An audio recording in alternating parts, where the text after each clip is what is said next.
Assalamualaikum warahmatullahi wabarakatuh. Bertemu kembali dengan mata pelajaran matematika di pertemuan kedua. Pertemuan kedua ini kita masih sama membahas mengenai vektor. Langsung saja kita ke materi ya. Untuk tujuan pembelajaran kita di pertemuan yang kedua, yang pertama adalah menentukan hasil kali vektor dengan skalar, menentukan hasil penjumlahan dua vektor pada bangun datar, dan yang terakhir adalah menentukan selisih dua vektor pada bangun datar. Perkalian vektor dengan skalar. Hasil kali vektor A dengan vektor K adalah vektor yang panjangnya K kali panjang vektor A dan arahnya sama. Nah, jika vektor A, A1, A2, maka K dikali A sama dengan K dikali A1, K dikali dengan A2. Langsung kita ke contoh soal. Diketahui vektor A 4 dan negatif 8. Tentukan 3 dikali A, B negatif 2 dikali A, lalu yang C adalah setengah dikali A. Nilai A-nya itu adalah sama, 4 dan negatif 8, lalu nilai K-nya yang berbeda, yaitu 3, negatif 2, dan setengah. Lanjut kita ke penyelesaian. 3 dikali A itu sama dengan 3 dikali 4 dan 3 dikali negatif 8. Nah, ini perkaliannya ya. Lalu hasilnya adalah 3 dikali 4 adalah 12, 3 dikali negatif 8 adalah negatif 24. Jangan lupa negatifnya. Sekarang yang B, negatif 2 dikali A. Negatif 2 dikali 4 adalah negatif 8, negatif 2 dikali negatif 8 adalah 16. Kenapa negatifnya hilang? Karena negatif bertemu dengan negatif itu adalah positif ya. Lalu selanjutnya, setengah dikali A.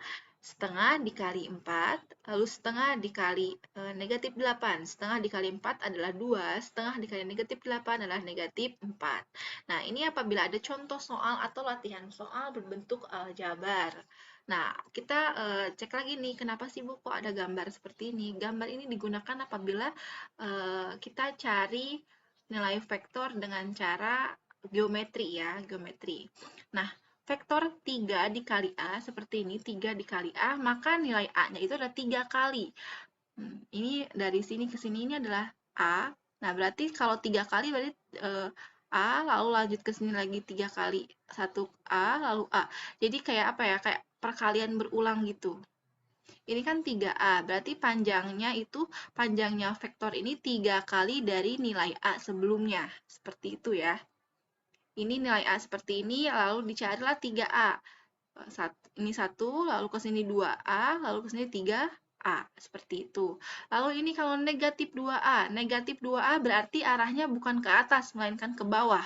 Berarti dari sini, Ibu ambil contoh di sini ya. Di sini misalkan A.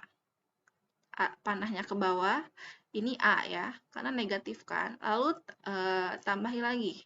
Nah, ini adalah 2A, negatif 2A, karena arahnya ke bawah atau bersifat negatif, kayak gitu ya. Kalau bersifat positif nilainya, maka arahnya itu ke atas. Seperti itu, paham ya? Oke, lanjut penjumlahan dua vektor. Secara geometris, penjumlahan dua vektor ada dua aturan. Yang pertama ada aturan segitiga, dan yang kedua adalah aturan jajar genjang. Aturan segitiga ini adalah A, ini A, lalu ini adalah B.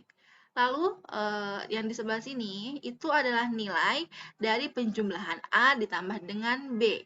Ya, berarti panjangnya itu akan sama dengan besarnya A dan besarnya B, karena dijumlahkan. Seperti itu ya. Lalu untuk aturan jajar genjang, nilai vektor A dan vektor B itu kita tulis seperti di sini. A, lalu ini B, lalu ada garis bantu. Nah, kita tarik garis dari ujung A dan B, dari ujung A dan B, tarik garis ke sini. Nah, itu adalah hasil dari penjumlahan A dan B. Sebenarnya mau kita menggunakan aturan segitiga ataupun menggunakan aturan jajar genjang, hasilnya akan sama. Hasil penjumlahan ini dan ini itu akan sama ya. Perbedaannya hanya cara pengerjaannya saja. Oke, lanjut. Secara analisis penjumlahan dua vektor. Nah, kalau tadi perkalian, sekarang penjumlahan ya. Penjumlahan dua vektor. Kenapa masih dua vektor? Karena kita masih membahas ini ya, R2. R2 itu apa? Bangun datar. Oke, jika vektor A sama dengan A1, A2, dan vektor B, B1, B2, maka penjumlahannya seperti ini. A1 ditambah B1, A2 ditambah B2. Ya, nggak kebalik seperti komponen yang pertemuan pertama. Bukan ya, kalau penjumlahan itu dijumlahkan sesuai dengan titik sesuai dengan vektor semula, vektor A ditambah vektor B, bukan vektor B ditambah vektor A, bukan seperti itu ya. Mohon dipahami. Nah, ini rumusnya. Contoh, jika vektor C sama dengan 8 dan 4 dan vektor D 3 dan 9, maka tinggal kita substitusikan ke dalam rumus yang ini. 8 tambah 3, 4 tambah 9, yaitu 11 dan 13.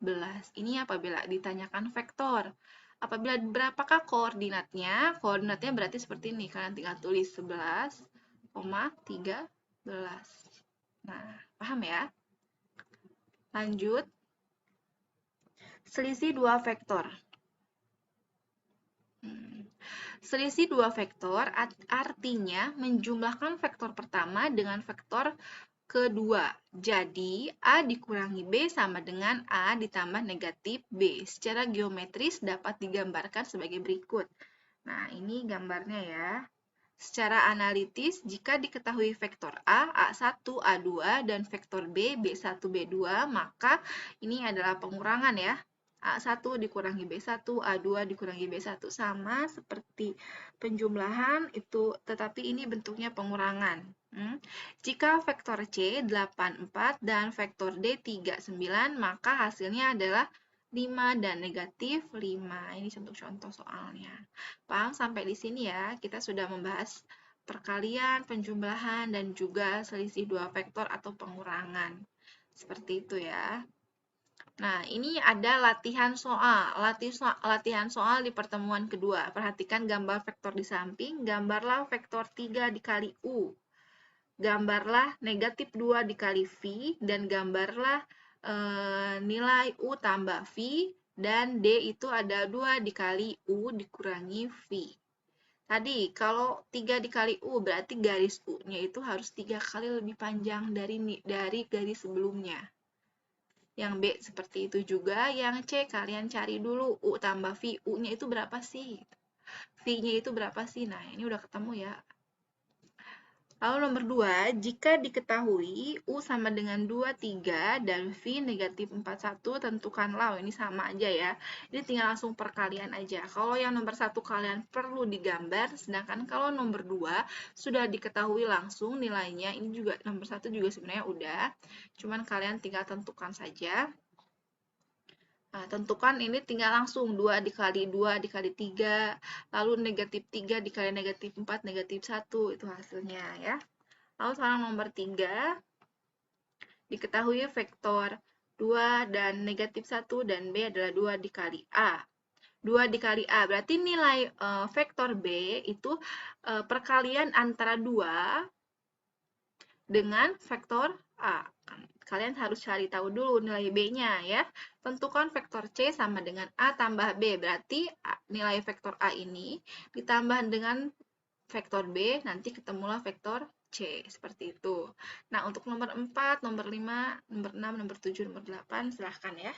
Kalian kerjakan nomor 1 sampai dengan nomor 8. Lalu kumpulkan ya. Oke, untuk pertemuan kedua cukup sampai di sini. Semoga apa yang Ibu sampaikan itu bermanfaat untuk kalian. Apabila ada yang ingin ditanyakan, kalian bisa WA Japri ke Ibu. Maksimal untuk WA, maksimal pukul 10 malam nggak apa-apa ya. Jangan sampai pukul 11 atau pukul 12. Kalaupun kalian sudah mengirimkan sekitar pukul 11, Ibu akan balasnya pagi-pagi. Tidak apa-apa ya. Oke, terima kasih. Wassalamualaikum warahmatullahi wabarakatuh.